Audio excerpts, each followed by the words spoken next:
The bullet had gone clean through Ethan Keller's side 3 days ago, and he knew with grim certainty that pretending it did not exist would not make the pain disappear.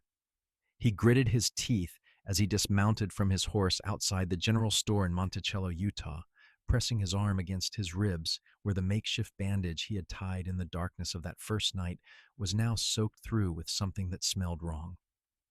The September sun beat down mercilessly on the dusty main street, and sweat trickled down his temple as he forced himself to walk with an even gait, betraying nothing of the fire that lanced through his torso with every step. He had ridden into this small settlement, hoping to buy supplies and move on before anyone asked questions, but his vision swam as he reached for the door handle, and he had to pause, breathing hard through his nose. Inside the store, Willa Thompson looked up from the ledger she was updating and felt her breath catch at the sight of the man who had just entered. He was tall, broad-shouldered, with dark hair that curled slightly at his collar and eyes the color of storm clouds. But it was not his looks that made her set down her pencil. It was the way he held himself, too carefully, too rigidly, like a man trying to keep himself from falling apart. She had seen that posture before, in men who came back from range wars and cattle rustling gone wrong, men who were hurt but too proud or too foolish to admit it. "Can I help you?" she asked, keeping her voice level and professional. Her father owned this store, but he was out making deliveries to the homesteads scattered across the Red Rock country, leaving her to mind the business. Ethan focused on the young woman behind the counter, taking in her honey-colored hair, pulled back in a practical bun, her intelligent blue eyes, and the simple calico dress that somehow made her look both capable and lovely. "I need salt, coffee, flour," he said, his voice rougher than he intended. "And jerky if you have it." "We have all of that," Willa replied, studying him more closely now. His face was pale beneath his tan, and there was a tightness around his mouth that spoke of pain. "You look like you could use some water. It is a hot day." "I am fine," Ethan said automatically, but even as the words left his mouth, the room tilted sideways. He grabbed for the edge of a barrel filled with dried beans, his knuckles white. Willa was around the counter in an instant, moving with quick efficiency. "You are not fine," she said firmly. "Come sit down before you fall down." She took his arm, feeling the heat radiating through his shirt, and guided him to the wooden chair her father kept near the pot-bellied stove. Even through the fabric, she could tell he was burning with fever. "Just need a minute," Ethan muttered, but he sank into the chair gratefully, his head spinning. "When did you eat last?" Willa asked, already moving to the back room where they kept a pitcher of cool water drawn fresh that morning from the well. "Yesterday, maybe the day before." Time had become elastic, stretching and contracting in strange ways. She returned with the water and a tin cup, pressing it into his hands. "Drink slowly." While he obeyed, she took the opportunity to really look at him.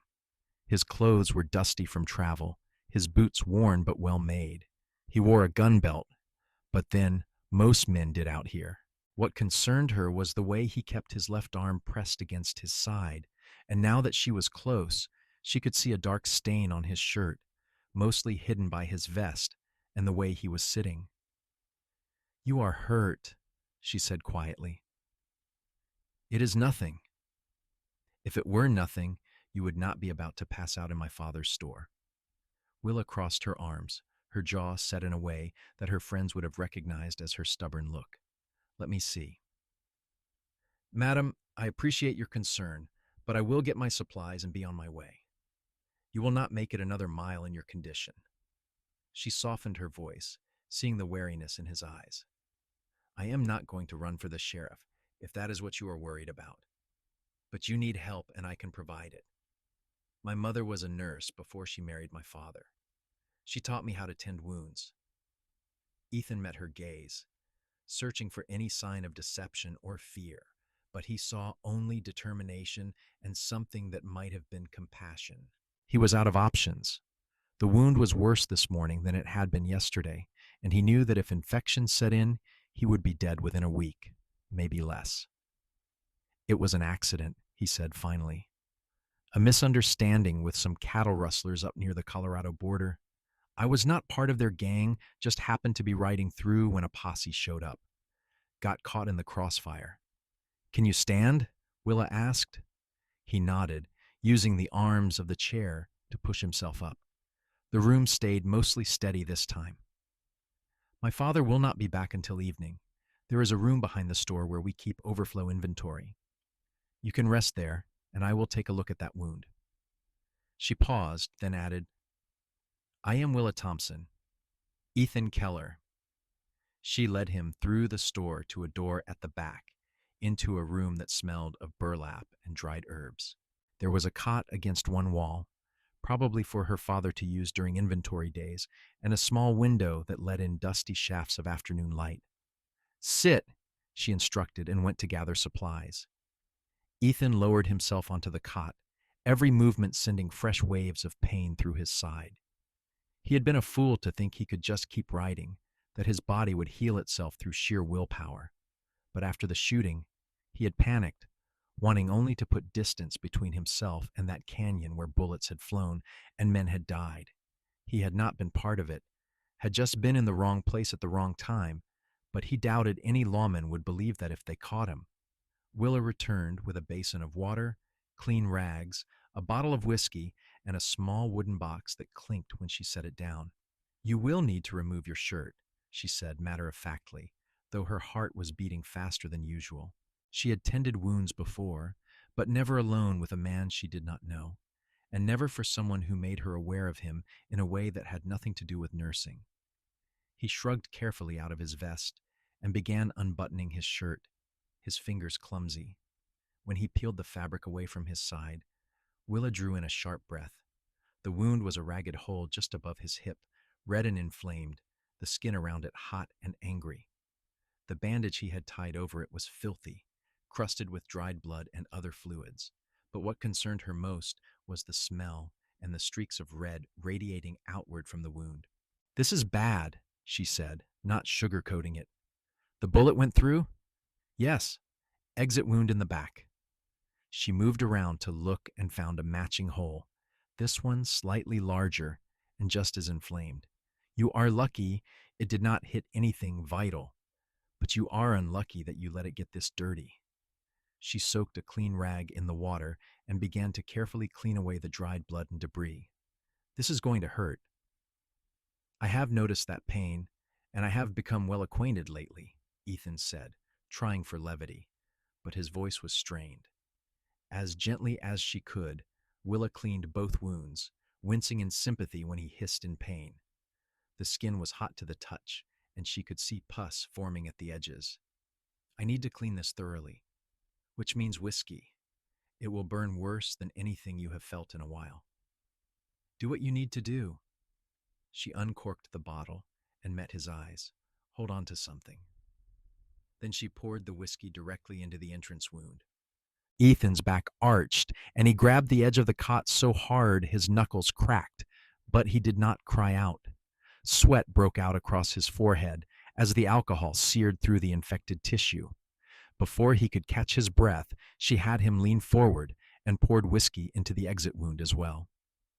This time he did make a sound, a low groan that seemed torn from deep in his chest. I am sorry, Willa murmured, working quickly now. She used fresh water to rinse away the loosened pus and debris, then began applying a poultice her mother had taught her to make from yarrow and plantain, herbs that grew wild in the Red Rock country.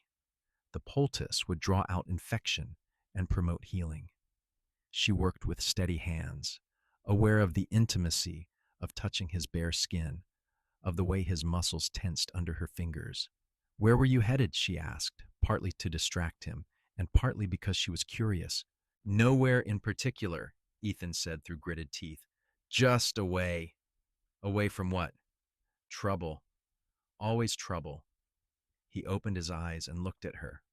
Really looked at her for the first time since she had started tending his wound. She had a smudge of dust on her cheek, and strands of hair had come loose from her bun, curling softly around her face. Her hands were gentle despite their efficiency, and there was something in her expression that made him want to tell her the truth. I was a deputy up in Colorado, Gunnison County. There was a situation with a mine owner who was cheating his workers, paying them in scrip that was worthless anywhere but his company store. Some of the miners got angry, tried to organize. The owner called in hired guns. He paused, the memories bitter. My sheriff told me to stand down, to let the owner handle it his way. I could not do that. I tried to help the miners, and the sheriff fired me, called me a troublemaker and a traitor to my badge. Willa listened as she wrapped clean bandages around his torso, her fingers working carefully. So you left. I left. Been drifting for about 2 months now. Took some work where I could find it, but nothing permanent. Was riding through that canyon 3 days ago when hell broke loose. I did not even know there were rustlers there until the shooting started. He fell silent as she tied off the bandage, her fingers brushing against his skin in a way that made him hyper-aware of her proximity. You should rest, Willa said, stepping back and wiping her hands on a clean rag. The fever will get worse before it gets better, but if we caught it in time, you should start to improve by tomorrow. You need to stay off your feet and let your body heal. I cannot stay here, your father. My father is a good man who would not turn away someone in need, Willa interrupted, and you are in no condition to argue. Sleep now. I will check on you in a few hours. As if her words had given him permission, Ethan felt the exhaustion that had been dogging him for days finally catch up. His eyelids grew heavy, and despite being in a strange place with a woman he had just met, he felt safer than he had in a long time. Thank you, he murmured, already drifting. Willa gathered up the soiled bandages and dirty water, her mind racing. She had just committed herself to hiding an injured man in her father's store, a man who might be wanted by the law for all she knew. But when she looked at him lying there on the cot, his face finally relaxed in sleep, she felt a fierce protectiveness rise in her chest. Whatever trouble he had been in, she believed his story. There was something fundamentally decent about Ethan Keller, something that called to her in a way she did not fully understand. The afternoon passed slowly. Willa returned to the main store, serving the few customers who came in with half her attention while the other half stayed focused on the back room. She made up a story in her head about a cousin who had come to visit in case anyone asked about the extra supplies she was gathering, but no one seemed to notice. Monticello was a small town, but people were used to minding their own business in this part of Utah. When her father, Willa Thompson, returned just before sunset, Willa met him at the door. He was a broad man in his 50s, with kind eyes and a salt and pepper beard, and he looked tired from a long day of making rounds in the heat. Papa, she said, keeping her voice calm, there is a man in the back room. He was hurt, and I have been tending to him. Samuel's eyebrows rose, but he listened without interrupting as she explained about Ethan, about the wound and the fever and the story he had told. When she finished, her father was quiet for a long moment, studying his daughter's face. You believe him? He asked finally. I do. And you want him to stay until he heals? Yes. Samuel sighed, but there was no real disapproval in it. His daughter had her mother's compassionate heart, and he had raised her to follow her conscience. Let me meet this Ethan Keller. Then we will decide. They went together to the back room, where Ethan was still sleeping fitfully, his face flushed with fever. Samuel stood at the foot of the cot, his experienced eyes taking in the bandages, the supplies Willa had used, and the way his daughter hovered protectively nearby. You did good work, he said quietly to Willa. Then louder, Mr. Keller! Ethan stirred, his eyes opening slowly. It took him a moment to focus, and when he saw the older man standing there, he tried to sit up. Easy, Samuel said, holding up a hand. My daughter tells me you ran into some trouble. Yes, sir. I apologize for the imposition. I will leave if... You will stay until you are well, Samuel interrupted. Willa seems to think you are worth the risk, and I trust her judgment. But I will tell you plainly, Mr. Keller, if you bring danger to my door or harm to my daughter, there will be hell to pay. I understand, sir, and I give you my word. I will not bring you trouble. Samuel nodded, satisfied. Then rest. We will bring you some supper shortly. Over the next 3 days, Willa tended Ethan's wounds with diligent care, changing his bandages twice daily and making sure he drank plenty of water and ate the hearty soups she prepared. The fever broke on the second night, leaving him weak but clear-headed, and by the third day, the angry redness around the wounds had faded to a healthier pink. They talked during those long hours when the store was quiet, Ethan lying on the cot and Willa sitting in a chair she had brought from the main room. She learned that he was 26 years old, that he had grown up on a ranch in Wyoming, and that he had become a lawman because he believed in justice. He learned that she was 22, that her mother had died 2 years ago from a fever, and that she had been helping her father run the store ever since, turning down 2 marriage proposals because neither man had stirred anything in her heart. "Why did you help me?" Ethan asked on the fourth day, when he was finally able to sit up without the room spinning. "You did not know me. I could have been anyone." Willa was folding clean bandages, her hands moving with practiced efficiency. "You needed help," she said simply. "And I could provide it." That seemed reason enough. Most people would have called the sheriff. Most people are more concerned with protecting themselves than doing what is right. She looked up, her blue eyes meeting his gray ones. "Besides, I saw something in you. Something decent. I trusted my instincts." "I am glad you did." The words were simple, but the weight of feeling behind them made Willa's breath catch. Something was growing between them in this small back room, something neither of them had named, but both of them felt.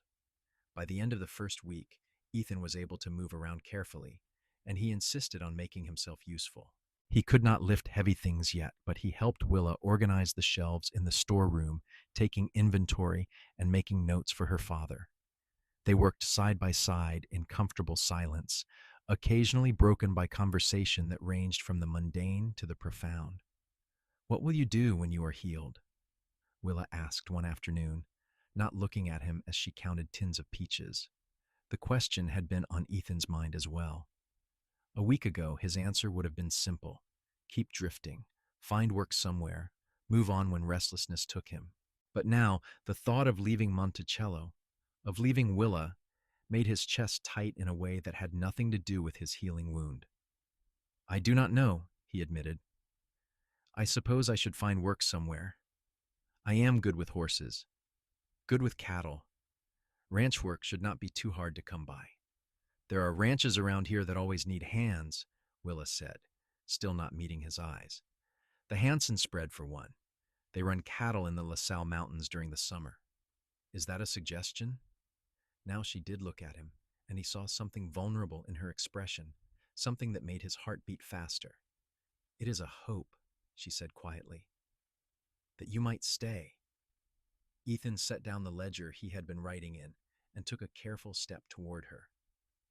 "Willa, I am a man with no prospects, no home, and a past that might catch up with me. You deserve better than that.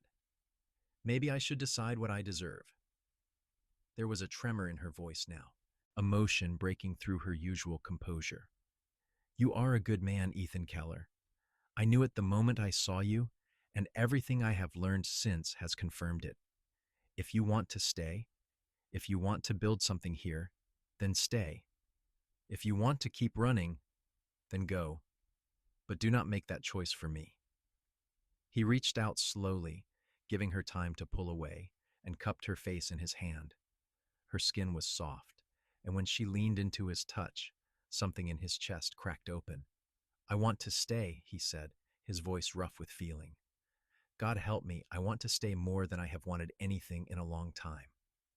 She smiled then, a brilliant expression that transformed her face, and rose on her toes to kiss him. It was a soft, tentative kiss, the first for both of them, and it tasted like hope and new beginnings. When they parted, both were breathing harder, and Ethan rested his forehead against hers. "I have to do this right," he murmured. "I need to talk to your father." "He likes you," Willa assured him. "He told me so just yesterday." Liking me and wanting me to court his daughter are two different things. But when Ethan approached Samuel Thompson that evening, after the store had closed and they were sitting on the front porch watching the sun paint the red rocks gold and crimson, the older man heard him out with a thoughtful expression. "You are asking permission to court Willa," Samuel said, when Ethan had finished his carefully prepared speech. "Yes, sir. And you understand that you have nothing to offer her at the moment, no job, no home, no security." "I understand that, sir, but I am willing to work for it. I will find employment, prove myself worthy of her." Samuel was quiet for a long moment, puffing on his pipe and watching the smoke curl into the evening air. "My daughter is the most precious thing in my world," he said finally. "She is smart, capable, and kind. She could have her pick of men in this territory, and yet she has chosen to give her heart to a drifter with a bullet wound and a troubled past." Ethan's heart sank, but Samuel held up a hand. "However," the older man continued, "I have watched you these past days. I have seen how you look at my girl like she is something precious and rare.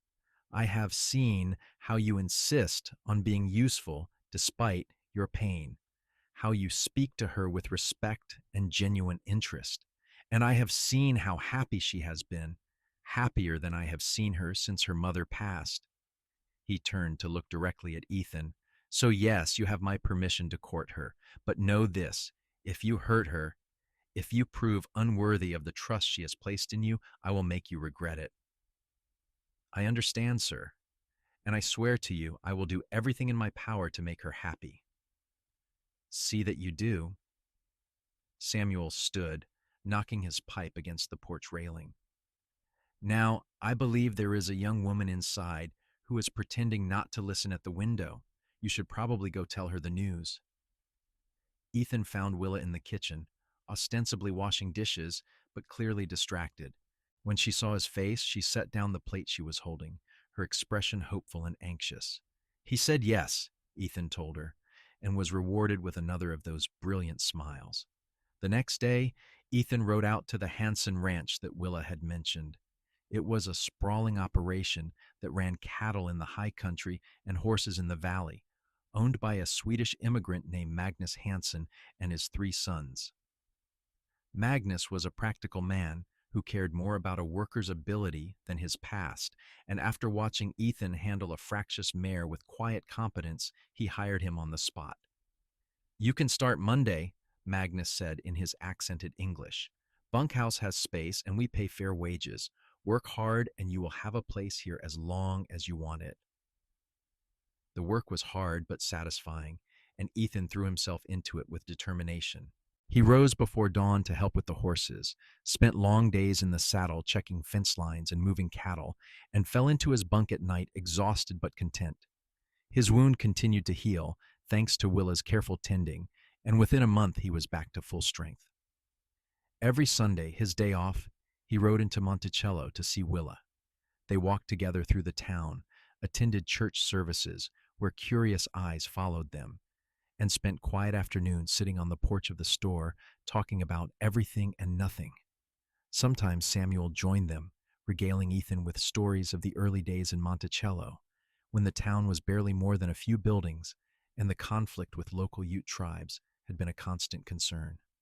As autumn deepened and the aspens in the LaSalle Mountains turned gold, Ethan and Willa's courtship deepened into something profound.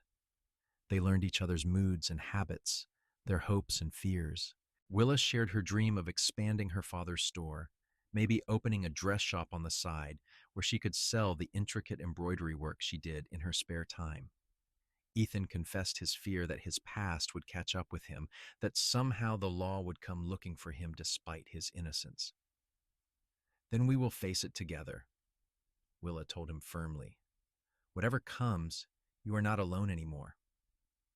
One Sunday in late October, Ethan arrived at the store with something hidden in his saddlebag. He had spent 2 months' wages on it, riding all the way to the larger town of Moab to make the purchase from a jeweler there.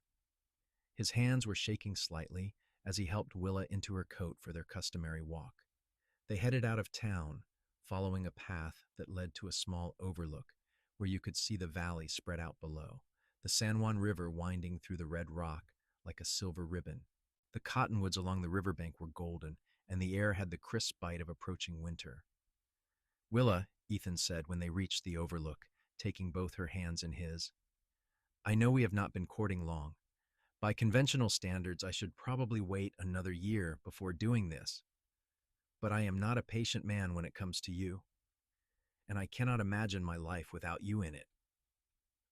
Willa's eyes widened as he reached into his pocket and pulled out a small box. When he opened it, a simple gold band with a small garnet set in it caught the afternoon light. I love you, Ethan said, his voice thick with emotion. I think I started falling in love with you the moment you refused to let me pass out in your father's store when you insisted on helping me despite every reason not to. You saved my life, Willa Thompson, and then you gave me a reason to live it. Will you marry me? Tears were streaming down Willa's face, but she was smiling. Yes, she said, her voice breaking. Yes, of course, yes. He slipped the ring onto her finger, and then he was kissing her, pulling her close and feeling her arms wrap around his neck. The kiss was deeper than their previous stolen moments, full of promise and passion, and the joy of two people who had found each other against all odds. When they returned to the store, hand in hand, Samuel took one look at his daughter's glowing face and the ring on her finger and pulled Ethan into a rough embrace. Welcome to the family, son, he said, his own eyes suspiciously bright. They were married 6 weeks later in a simple ceremony at the small church in Monticello. Willa wore her mother's wedding dress, carefully preserved and altered to fit her slender frame, and Ethan wore a new suit that Magnus Hansen had insisted on buying for him as a wedding present. The whole town turned out for the celebration, curious about the stranger who had won their Willa's heart, and by the end of the evening, even the skeptics had to admit they made a handsome couple. Magnus offered them a small house on the ranch property, one that had belonged to his foreman before the man retired and moved to Arizona. It was a 2-room cabin, modest but sturdy, with a good stove and a view of the mountains. Willa cried when she saw it, overwhelmed by the generosity and by the reality that she was truly starting her life with Ethan. Their first months of marriage were a time of adjustment and discovery. They learned to navigate the small space of the cabin, to coordinate their morning routines, and to merge their individual lives into a shared one. Willa continued to help her father at the store several days a week, while Ethan worked long hours at the ranch. But every evening they came together, sharing meals and conversation and the quiet intimacy of a couple building a life together. Winter came to southern Utah, bringing cold nights and occasional snow that dusted the red rocks white. Ethan's wound, fully healed now, ached sometimes when the weather changed, a reminder of how close he had come to dying and how fortunate he had been to stumble into Monticello on that hot September day. He would touch the scar when it bothered him, and Willa would take his hand, pressing a kiss to his knuckles in silent acknowledgement of what they had survived. In February, Willa missed her monthly cycle.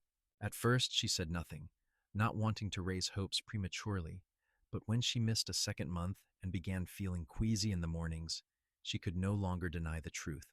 She told Ethan one evening after supper, her heart pounding with excitement and nervousness. I am with child, she said quietly, watching his face. For a moment, he just stared at her, his expression unreadable. Then a slow smile spread across his face, transforming it into something incandescent. Truly?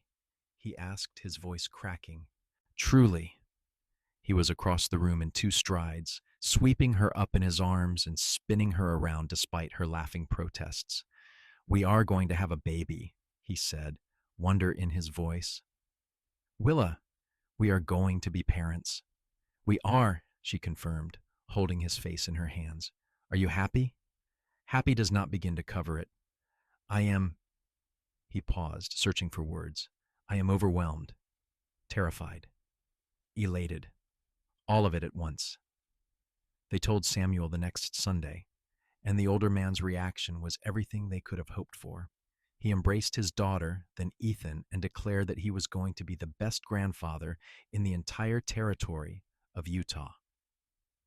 As spring brought new life to the Red Rock country, Willa's pregnancy progressed. She continued working at the store through her 5th month until the long hours on her feet became too taxing. Ethan was attentive to the point of being overprotective, constantly worrying about her health and the babies.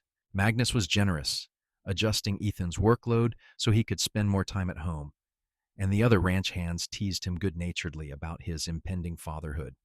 In late September, almost exactly a year after Ethan had ridden into Monticello with a bullet wound and a fever, Willa went into labor.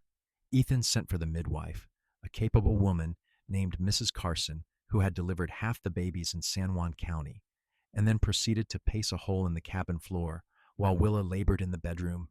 It was a long, difficult birth. Hours passed, and Ethan heard his wife's cries of pain through the door, each one like a knife to his heart. He wanted to be with her, but Mrs. Carson had firmly told him that childbirth was women's work, and he would only be in the way. Samuel arrived and sat with him, offering silent support and occasionally pressing a glass of whiskey into his trembling hands. Finally, as the sun was setting and painting the mountains in shades of rose and gold, a new sound joined Willa's exhausted breathing, the thin, indignant wail of a newborn. Ethan jumped to his feet, his heart in his throat, and moments later Mrs. Carson opened the door with a broad smile. "You have a son," she announced, "a healthy, strong boy with good lungs, and your wife is tired, but well. Come meet your family." Ethan entered the bedroom on shaking legs. Willa was propped up against the pillows, her hair damp with sweat and her face pale with exhaustion. But she had never looked more beautiful to him. In her arms, wrapped in a soft blanket, was a tiny, red-faced creature with a downy cap of dark hair. "Ethan," Willa said softly, her voice hoarse, "come meet your son." He approached slowly, almost reverently, and looked down at the baby. The infant's eyes were squeezed shut, his miniature fists waving, and Ethan felt his chest constrict with a love so powerful it nearly brought him to his knees. "He is perfect," he whispered, reaching out to touch one tiny hand. Immediately, the baby's fingers closed around his, gripping with surprising strength. "He is absolutely perfect." "We need to name him," Willa said. They had discussed names throughout the pregnancy, but had not settled on anything definite. Ethan looked at his wife, at the son they had created together, and thought about the journey that had brought him to this moment. "What about Samuel?" he suggested. "After your father. Samuel Keller." Willa's eyes filled with tears. "Papa would love that." "But what about your family? Should we not honor them as well?" "My father's name was James," Ethan said slowly. He rarely spoke of his family, who had died in a ranch fire when he was 18. "We could call him Samuel James." "Samuel James Keller," Willa repeated, testing the sound of it. "Yes, that is perfect." Samuel Thompson, summoned into the room, openly wept when they told him his grandson's name. He held the baby with the careful reverence of a man who had not held an infant in over 20 years, and declared that young Samuel James was clearly going to be the handsomest, smartest, best baby in the entire West. The months that followed were exhausting and exhilarating in equal measure. Samuel James proved to be a hungry, wakeful baby who kept his parents up at all hours. Willa, though tired, glowed with happiness, and Ethan discovered reserves of patience he had not known he possessed. He would walk the floor with his son at 2 a.m, singing old cowboy songs in a voice rough from lack of sleep, and feel more content than he had ever imagined possible. As Samuel James grew, thriving in the dry Utah air, Ethan continued to work at the Hanson Ranch, and his reputation as a skilled horseman and reliable worker grew. Magnus began giving him more responsibility, putting him in charge of the horse-breaking operation and trusting him to make decisions about breeding and training. The wages increased accordingly, and Ethan was able to start saving money with thoughts of eventually buying land of his own. Willa, once she had recovered from childbirth, returned to helping her father part-time, bringing Samuel James with her to the store. The baby became a fixture behind the counter, cooing at customers from his cradle and charming even the gruffest cowboys who came in for supplies. She also began the dressmaking business she had dreamed of, using fabric from her father's store and her own considerable skill to create beautiful garments for the women of Monticello and the surrounding ranches. Life settled into a comfortable rhythm. The seasons turned, each bringing its own challenges and joys. Samuel James took his first steps on a warm spring day, tottering across the cabin floor into his father's waiting arms. He spoke his first word, "Papa," which made Ethan's eyes go suspiciously bright. He grew into a sturdy toddler with his mother's blue eyes and his father's dark hair, full of curiosity and energy. When Samuel James was 2 years old, Willa discovered she was pregnant again. This time, the pregnancy was easier, perhaps because she knew what to expect. In the spring of their 4th year of marriage, she gave birth to a daughter they named Eleanor Ruth, after Ethan's mother and Willa's. Eleanor, or Ellie as they quickly began calling her, was a calmer baby than her brother had been, with wispy blonde hair and a temperament that seemed to consist primarily of contentment. By the time Ellie was born, Ethan had saved enough money to make a down payment on a parcel of land adjacent to the Hanson Ranch. It was 200 acres of good grazing land with a creek running through it, and Magnus, who had become something of a mentor to Ethan, helped him negotiate a fair price with the owner. Ethan began building a herd slowly, buying good breeding stock and dedicating every spare moment to establishing his own small ranch. The work was backbreaking, but Ethan thrived on it. He was building something permanent, creating a legacy for his children. With the help of friends from the Hanson Ranch and Samuel Thompson, who surprised everyone with his carpentry skills, he built a proper house on his land, a 4-room structure with a wide porch and glass windows, far finer than the cabin they had started out in. They moved into the new house when Ellie was 6 months old, and Willa stood in the empty parlor with tears streaming down her face, overwhelmed by how far they had come. "Do you remember," she asked Ethan, who was unloading furniture from a borrowed wagon, "when you stumbled into Papa's store, barely able to stand?" "I remember," he said, setting down a chair and coming to put his arms around her. "I remember thinking I was going to die in some canyon, alone and forgotten. And then there you were, this angel who refused to let me give up." "I am no angel," Willa protested, but she was smiling. "You are to me. You have always been to me." He kissed her forehead, then her cheeks, then her lips. "Everything good in my life started the day I met you." As the years passed, Ethan's ranch prospered. He had a gift for horses, an intuitive understanding of their temperaments that made him sought after for training and breeding. Word spread, and ranchers from as far away as Colorado and Arizona began bringing him their difficult horses or commissioning him to find and train animals for specific purposes. The income allowed him to expand his land holdings and improve his herd. Samuel James grew into a bright, adventurous boy who loved following his father around the ranch, learning about horses and cattle and the land itself. Ellie was quieter, more bookish, content to sit with her mother and learn embroidery or help her grandfather at the store. When she was 5, Willa gave birth to a 3rd child, another son they named William, and their family felt complete. Samuel Thompson, now in his 60s, began to slow down. His joints ached in the winter, and the long days at the store became harder. Ethan and Willa discussed it and made him an offer: move out to the ranch into a small house they would build for him on the property and retire from the store. They would buy the store from him, and Willa would run it with hired help. Samuel protested at first, not wanting to be a burden, but his daughter and son-in-law were insistent. "You gave me everything," Willa told him. "You raised me alone after Mama died, taught me everything you knew, and welcomed Ethan into our family without reservation. Let us take care of you now."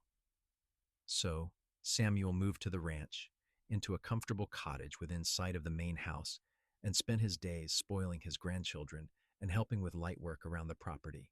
He taught Samuel James to whittle and told the children stories of the early days in Utah, when everything was wild and uncertain, On a warm evening in late summer, when Samuel James was 8, Ellie was 6, and William was a toddler, the family gathered on the porch of their house for supper. It was a tradition they had maintained since moving to the ranch, this time when they all came together at the end of the day to share food and conversation. Samuel Thompson was there, as he usually was, bouncing William on his knee while the older children chattered about their day. Ethan looked around at the faces of his family, at the land stretching out around them bathed in golden sunset light, and felt a contentment so profound it was almost overwhelming. This life, this family, this home, it had all seemed impossible 7 years ago when he had ridden into Monticello more dead than alive. But Willa had seen past the wound and the fever to the man beneath, had gambled on a stranger, and that gamble had paid off beyond either of their wildest dreams. "What are you thinking about?" Willa asked softly, noticing his expression. "How lucky I am," Ethan replied, reaching for her hand. "How incredibly, impossibly lucky." She squeezed his fingers, her eyes soft with love. "We both are." As the children grew, each developed their own distinct personality and interests. Samuel James was indeed adventurous, always pushing boundaries and testing limits, but he had his father's fundamental decency and his mother's compassionate heart. By the time he was 12, he was an accomplished rider and showed a real talent for horse training, often helping Ethan with the younger animals. Ellie, meanwhile, discovered a passion for learning that exceeded even the limited educational opportunities available in rural Utah. She devoured every book she could get her hands on, and when Willa taught her to read, she progressed so quickly that within a year she had exhausted the small library the family owned. Ethan, seeing his daughter's hunger for knowledge, began ordering books from back east, and Ellie's collection grew to include everything from novels to scientific texts. William, the youngest, was a happy child who seemed to have inherited the best qualities of both his parents. He had Ethan's steady calm and Willa's quick intelligence, and he loved working in the garden that Willa had established near the house, showing an intuitive understanding of plants and growing things. One autumn afternoon, when Samuel James was 15, a stranger rode onto the ranch. He was a U.S. Marshal, and Ethan's blood ran cold when he saw the badge. His past, which had become distant and almost dreamlike over the years of peace and prosperity, suddenly felt very close. "I am looking for Ethan Keller," the marshal said, his hand resting casually near his gun. "I am Keller," Ethan replied, stepping forward. Willa, who had been hanging laundry, froze, her face pale. Samuel James moved protectively toward his mother. "I need to ask you some questions about an incident in Colorado about 8 years back, shooting in a canyon near the border. 3 men died, and there were reports of another rider fleeing the scene." Ethan's heart was pounding, but he kept his voice level. "I remember it. I was caught in the crossfire between rustlers and a posse. I was not part of either group, just in the wrong place at the wrong time. I took a bullet and rode out." The marshal studied him for a long moment. "That matches what we eventually pieced together. We caught the leader of that rustling gang about a year ago, and he confirmed there was a civilian caught up in the shooting, a man he described as trying to take cover rather than fight. Said he thought the fellow might have died from his wounds." He paused.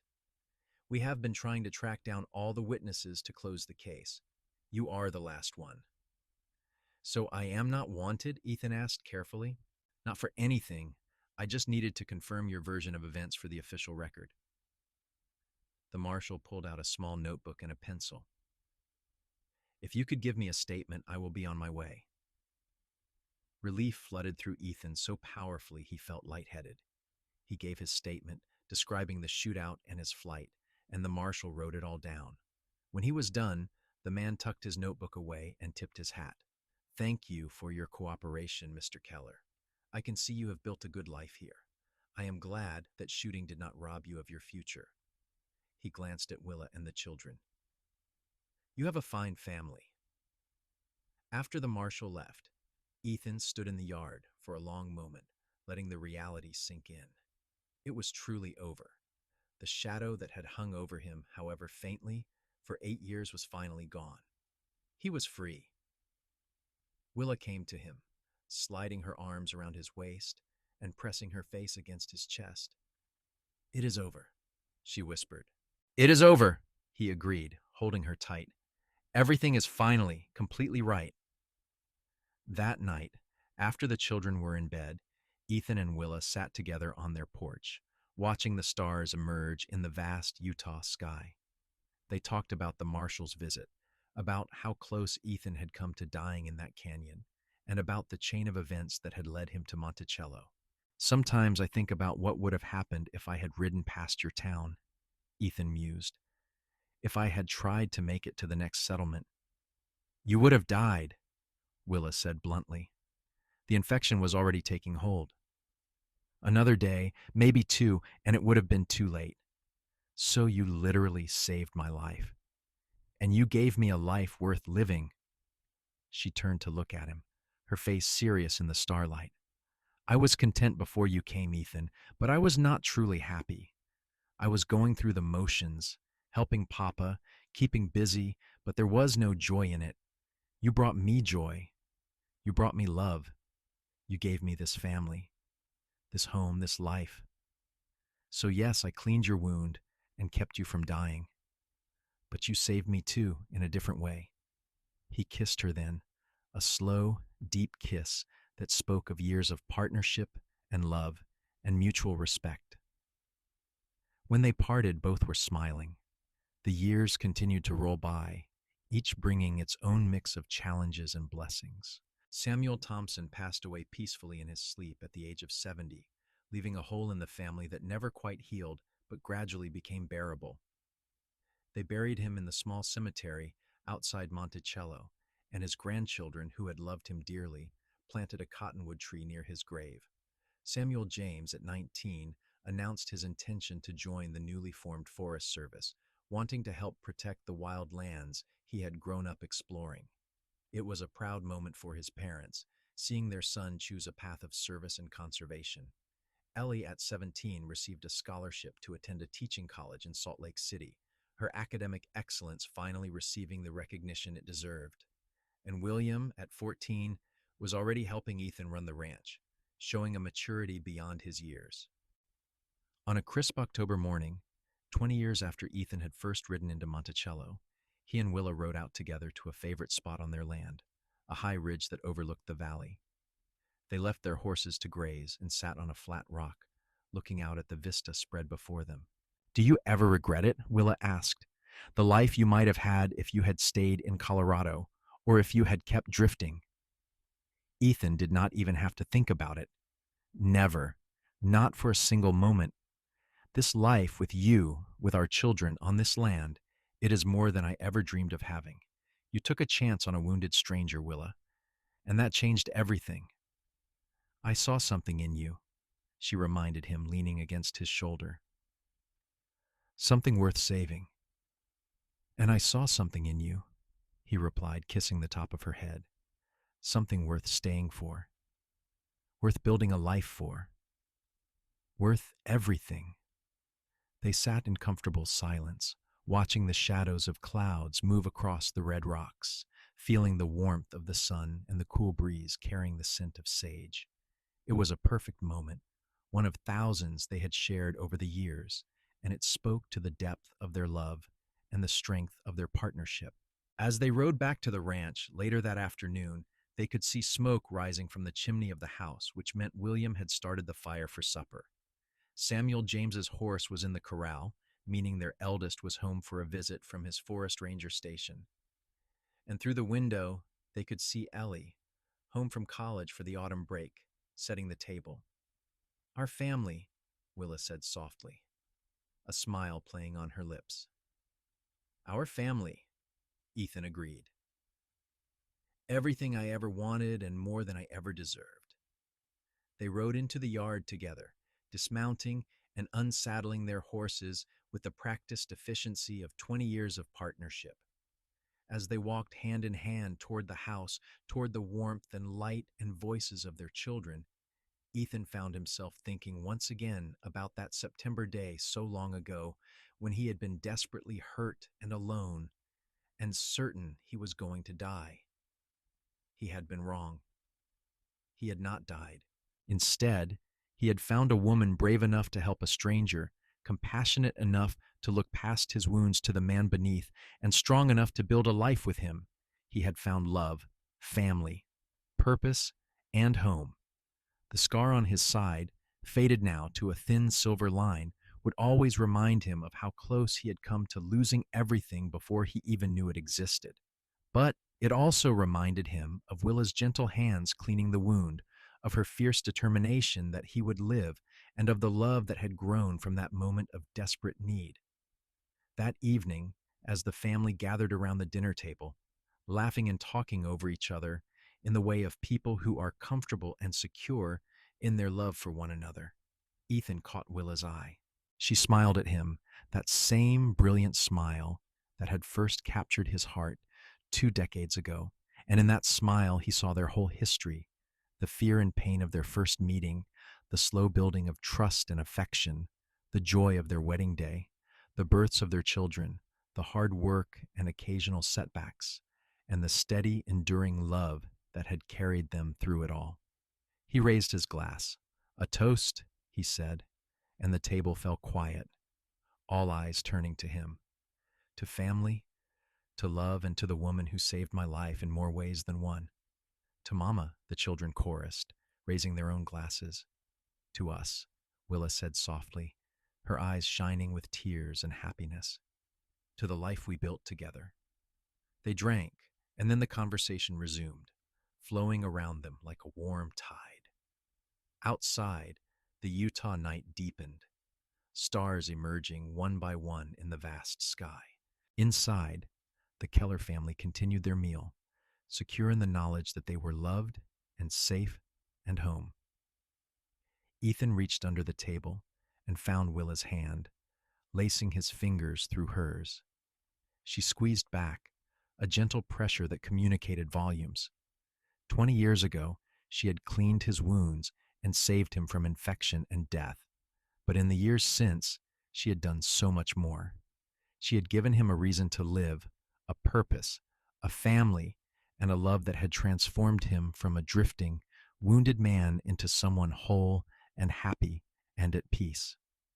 It had all started with a bullet wound and a compassionate woman who refused to turn away from someone in need. And from that desperate, painful beginning had grown something beautiful, a marriage built on trust and respect, a family raised with love and care, and a life that both of them cherished more than words could ever express. As the years continued to pass, as their children grew into adulthood and started families of their own, as grandchildren arrived to fill the house with new laughter and joy, Ethan and Willa remained at the center of it all, their love the foundation upon which everything else was built. They grew old together gracefully, their hair turning silver, their faces acquiring the lines and wrinkles of a life well lived, but their hands still finding each other in the darkness, their eyes still meeting across crowded rooms with the same spark of recognition and affection. On their 30th wedding anniversary, their children and grandchildren gathered at the ranch for a celebration. There was music and dancing and a feast that covered 2 long tables. As the sun set and lanterns were lit against the gathering darkness, Ethan and Willa stood at the edge of the gathering, watching their family with hearts full to bursting. 30 years, Willa marveled. It feels like both forever and no time at all. Best 30 years of my life, Ethan said. Though I am especially grateful for the first few days when you refused to let me die of stubbornness and infection. She laughed, the sound as bright and joyful as it had been when she was 22. I could not let you die. I took one look at you and knew you were going to be important to me. I did not know how or why, but I knew. Fate, Ethan suggested. Or just luck, Willa countered. The good kind. Either way, I am grateful. He pulled her close, swaying gently to the music drifting from where Samuel James was playing his guitar. Dance with me? Always, she said, and let him lead her in a slow circle under the stars, surrounded by the family they had created, on the land they had built together. They danced, and their children watched with soft expressions, remembering countless times they had seen their parents like this, lost in each other, a unit complete unto themselves. It was the kind of love that inspired and humbled, the kind that made you believe in soulmates and happy endings, and the possibility that two people starting from almost nothing could build something that would endure. As the night wore on and the celebration continued, Ethan and Willa eventually slipped away to the porch of their house, needing a moment of quiet after all the noise and excitement. They sat in their customary chairs, the ones that had been shaped to their bodies over decades of use, and looked out at the land that had become so deeply home. No regrets? Ethan asked, a question they had asked each other many times over the years. Not a single one, Willa confirmed. You? Only that I did not meet you sooner, he said, that we did not have more time together. We have had 30 beautiful years, Ethan, and God willing, we will have many more. She reached over and took his hand. And every one of them has been a gift. They sat in companionable silence, listening to the sound of their family's laughter floating through the open windows, feeling the warm breeze that carried the scent of sage and horses and home. It was a moment of perfect peace, the kind that comes only to those who have worked hard, loved deeply, and built something lasting. Years later, when they were both in their 70s and their children had taken over most of the ranch work, Ethan and Willa still made their way to that high ridge overlooking the valley whenever the weather permitted. They moved more slowly now, their joints stiff with age, but the view was worth every labored step. On one such afternoon, with the autumn sun warm on their faces, Willa turned to Ethan and said, "Tell me the story again, about the day we met." He smiled, recognizing this for what it was, one of their rituals, a way of honoring their history and reminding themselves of how far they had come. "I was dying," he began, his voice carrying easily in the quiet air. "I had a bullet wound that was infected, and I was feverish and exhausted and certain that my luck had finally run out. I rode into Monticello hoping to buy supplies, but I could barely stay on my horse. And then I walked into a general store and saw the most beautiful woman I had ever laid eyes on." "I was not beautiful that day," Willa protested, as she always did. "I was dusty and sweaty and plain." "You were beautiful," Ethan insisted, as he always did. "And you were fierce. You took one look at me and saw through all my attempts to pretend I was fine. You bullied me into sitting down, cleaned my wounds even though I was a stranger who could have been anyone, and refused to let me die.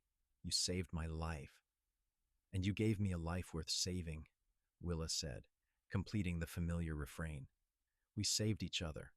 "We did," Ethan agreed. He reached out and touched the spot on his side where the bullet had entered so many decades ago. The scar was still there, a permanent reminder of how close he had come to never knowing this love, this life. "Best day of my life, even if I did not know it at the time." "Mine too," Willa said. She leaned her head on his shoulder, and they sat together as the sun tracked across the sky, content in the knowledge that they had lived well and loved deeply. When Ethan was 78 and Willa was 74, he developed a cough that would not go away. The doctor, a young man who had trained back east and brought modern medicine to the territory, diagnosed it as pneumonia and did everything he could, but Ethan's body, worn out from years of hard work and the lingering effects of that long-ago bullet wound, could not fight it off. He died on a cold January morning with Willa holding his hand and all three of their children surrounding his bed. His last words were to his wife. "Thank you," he whispered, his voice barely audible. "For everything. For saving me. For loving me. For this beautiful life." "I would do it all again," Willa told him, tears streaming down her face. "Every moment." "I love you, Ethan Keller." "Love you," he managed, and then he closed his eyes and slipped away peacefully, surrounded by the family he had never imagined he would have. Willa lived for 5 more years after Ethan's death, years she spent surrounded by her children and grandchildren, and even a few great-grandchildren. She told them stories about their grandfather, about the day he had stumbled into her father's store, more dead than alive, about how she had cleaned his wounds and nursed him back to health, and about the love that had grown from that desperate beginning. She told them about the life they had built together, about the struggles and triumphs, the joy and occasional sorrow, and the deep, abiding love that had sustained them through it all. She wanted them to understand that love was not always easy or simple, but that it was always worth fighting for, always worth the effort and sacrifice required to nurture and maintain it. When she died in her sleep at the age of 79, her family buried her next to Ethan on the ridge overlooking the valley they had both loved so much. The headstones were simple but elegant, bearing their names and the dates of their births and deaths, but also a single line chosen by their children. They saved each other. The ranch continued to be worked by their descendants, generation after generation, each one hearing the story of how it all began with a wounded cowboy and a compassionate woman who had looked past the blood and fever to see the man beneath. It became family legend, the kind of story that was told at gatherings and passed down through the years, a reminder of where they had come from and the love that had made it all possible.